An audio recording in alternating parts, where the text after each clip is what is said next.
Hey guys, so today I'm going to be replacing the tractor PTO seal on the back of our tractor because our hydraulic fluid is just kind of pouring out of there. Where do you get a PTO seal? Amazon. I put a link down below. So this is for a Ford 3000. Again, you could probably get these gaskets and seals for just about any tractor off of Amazon. It's a great resource when you're doing this type of work. So we've got a new gasket here, and then this should be our PTO seal. It says Massey Ferguson oil seal. I'm hoping they sent me the right part here, and it also fits our Ford 3000. So I'm gonna get started on this. It's very windy this time of year, so what I'm probably gonna do is just go ahead and do the work, and then I'll do a voiceover and describe exactly what I'm doing. I know that you guys will really miss my rambling on about stuff, but unfortunately the wind is shutting me up. So let's get started.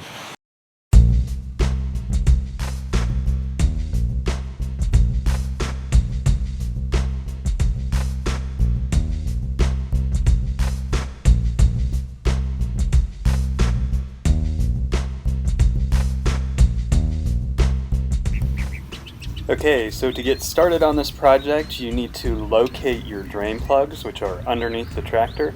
There's two. There's one for the transmission up front, and then the one for the PTO is in the back. I am going to remove both of those plugs because I might as well change my transmission oil at the same time. It's the same hydraulic fluid. You're going to need large drain pans. Now when you drain these, I always like to remove the fill caps as well. That allows air ventilation as it drains. Kind of helps things move along a little faster.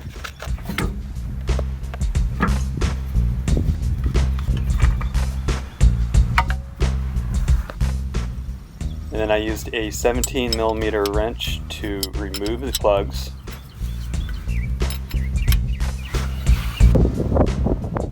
These will catch a lot of oil, so what I did was I had a couple 5-gallon buckets nearby so that I could empty them and then put them back underneath. Now to remove the PTO, you're going to first remove the cover plate, which is held on by 4 bolts.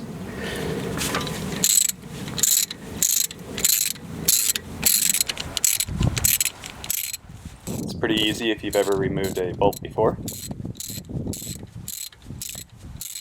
I also went ahead and removed my chain holders on the other side. I don't know what you really call those things, but I didn't want them in the way because you'll see how difficult it is to actually get this PTO cover off in a second. To get the cover off, you kind of have to pry it off. I used a screwdriver and a hammer and just kind of worked my way around it initially.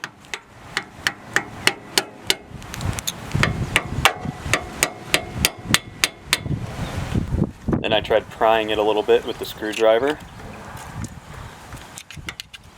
Now with older equipment, nothing is easy. As soon as I got the screwdriver out as far as I could, I went on to a hammer and tried prying it with the hammer. Eventually I ran out of room to pry it with the hammer, so I tried the hammer sideways. That was a major fail.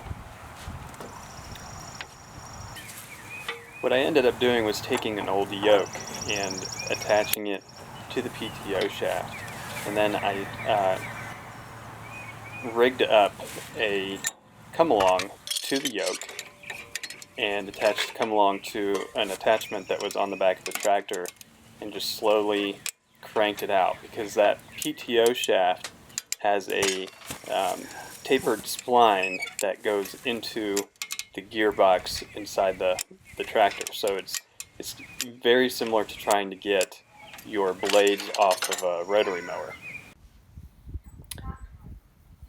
There's the spline, and that's what we're looking at as far as what we need to take out next, are C-clamps. There's 2 C-clamps. There's the inner C-clamp, which my hand is on, and then there's an outer C-clamp. Those are holding the ring bearing and everything in place on the PTO. So you've got to figure out a way to remove those clamps. I tried numerous methods. This is not an easy thing to do. Nothing on this project is easy to do. I even tried, needle nose pliers and a screwdriver. I almost got it, but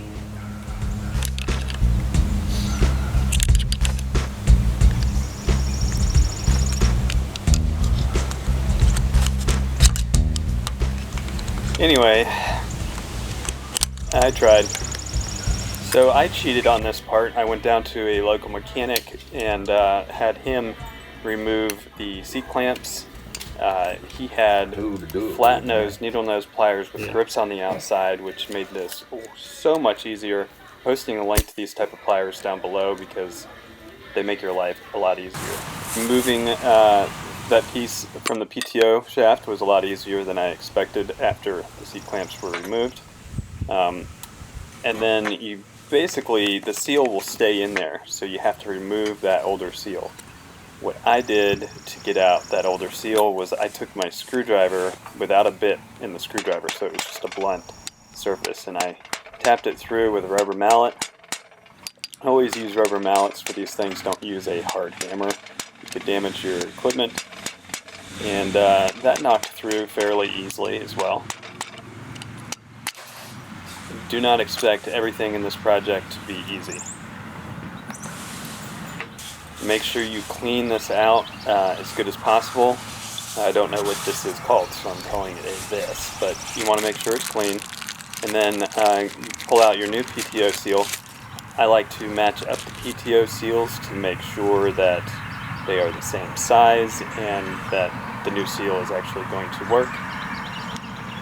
If it doesn't, you're in trouble because you've already removed the old one, but that PTO seal works. There are two sides to this. One side, you'll see a little spring in the seal. That side should be facing towards the tractor. The other side should be facing outwards. I'm not going to lie, putting the new seal in can be very challenging. What I did was I used a 3-in-1 penetrating oil and I put it around the outside of the seal, and then I took the old seal and placed it over top and tried tapping it in with a rubber mallet as far as I could get it to go.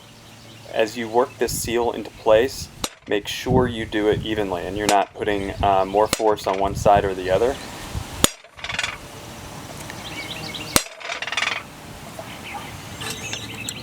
I also used a C-clamp and slowly pressed the seal in. This worked pretty well. You just have to keep rotating it and making sure that you're not pushing in one side too far without pushing in everything evenly, just like you would be putting a tire on a car. You kind of have to just work your way around. I again used the old seal to help push it down a bit. I eventually found an old, really big, thick, heavy washer, and I stuck that down in there and continued to just work my way around up until I got the seal in there and it was set perfectly where I wanted it.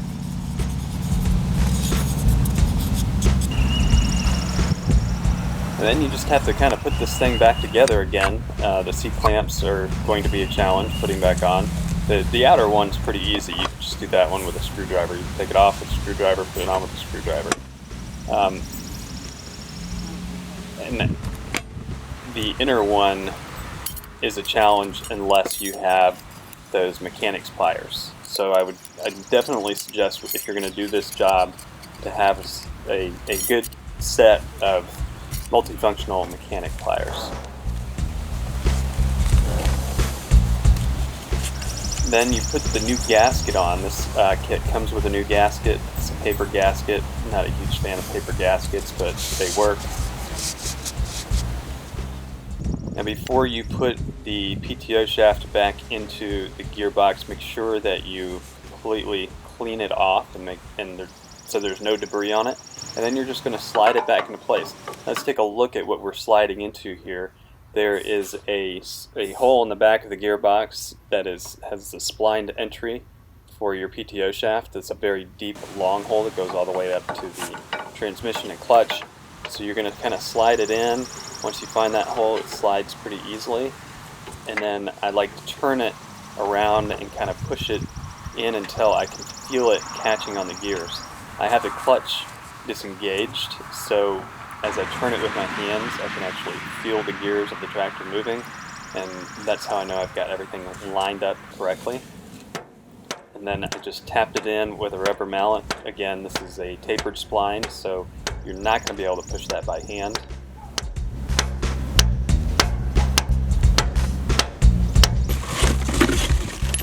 Now it's just a matter of reinstalling your bolts to the outside and putting it back together. Now we've got everything back together, and we're going to fill it and test it for leaks. So we're just using a general purpose tractor hydraulic fluid that we're using in the transmission and our PTO gearbox. And then I checked it over for any leaks. Didn't see any leaks. Everything seems to be working great. And that's pretty much it. That's how you fix your PTO seal.